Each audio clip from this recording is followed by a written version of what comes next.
നമ്മുടെ മനസ്സിനെ വല്ലാതെ വിഷമിപ്പിക്കുന്ന അനുഭവങ്ങൾ പറയാനുണ്ടാവും.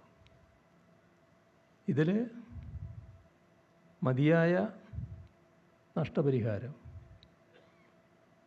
എന്ത് കൊടുത്താലും ജീവന് പകരമാവില്ല എന്ന് നമുക്കെല്ലാവർക്കും അറിയാം. എങ്കിലും അത്തരം കുടുംബങ്ങൾക്ക് മതിയായ നഷ്ടപരിഹാരം ലഭിക്കുമെന്ന് ഉറപ്പുണ്ടാക്കണം.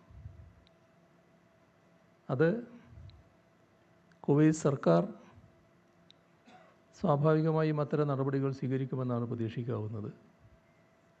ഇന്ത്യ ഗവൺമെൻറ് കുവൈത്തുമായി ബന്ധപ്പെട്ട് ആ നടപടികൾ ത്വരിതപ്പെടുത്തണം. അതോടൊപ്പം അതുമായി ബന്ധപ്പെട്ട മറ്റ് സാങ്കേതിക കാര്യങ്ങൾ പരിശോധിച്ച് ഇതുമായി നഷ്ടപരിഹാരം നൽകാൻ ബാധ്യപ്പെട്ട സ്ഥാപനങ്ങളുണ്ടെങ്കിൽ അവരിൽ നിന്നും കൃത്യമായി നഷ്ടപരിഹാരം ഈടാക്കുന്നതിനുള്ള നടപടിയും കുവൈത്തിൽ സ്വീകരിക്കണം. അതിനെല്ലാം കേന്ദ്ര സർക്കാരിൻ്റെ സംയോജിതമായ ഇടപെടലുണ്ടാവണം. ഇത്തരം കാര്യങ്ങളിൽ സംസ്ഥാനവും കേന്ദ്രവുമെല്ലാം ഒരേ മനസ്സോടെ ഏകോപിച്ച് നീങ്ങുകയാണ് വേണ്ടത്. സംസ്ഥാനത്തിന് പ്രത്യേകിച്ചൊന്നും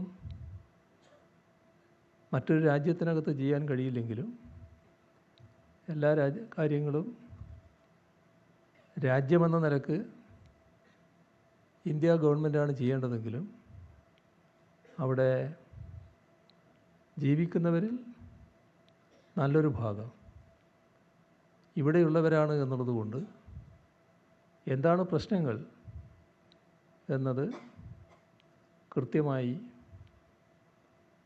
കേന്ദ്ര സർക്കാരിനെ ധരിപ്പിക്കാൻ സംസ്ഥാന സർക്കാരിന് കഴിയും. അതൊന്നും വേണ്ട എന്നൊരു സമീപനം ഇതുപോലൊരു കാര്യത്തിൽ സ്വീകരിക്കുന്നത് ഔചിത്യമല്ല എന്ന് മാത്രം. ഇപ്പോൾ ഇവിടെ നല്ല ഇടപെടലുകൾ അവിടെ രൂപീകരിച്ച ഹെൽപ്പ് ഡെസ്കിലൂടെ ഗ്ലോബൽ കോൺടാക്ട് സെൻറ്ററിലൂടെ നമുക്ക് നടത്താൻ കഴിഞ്ഞിട്ടുണ്ട്.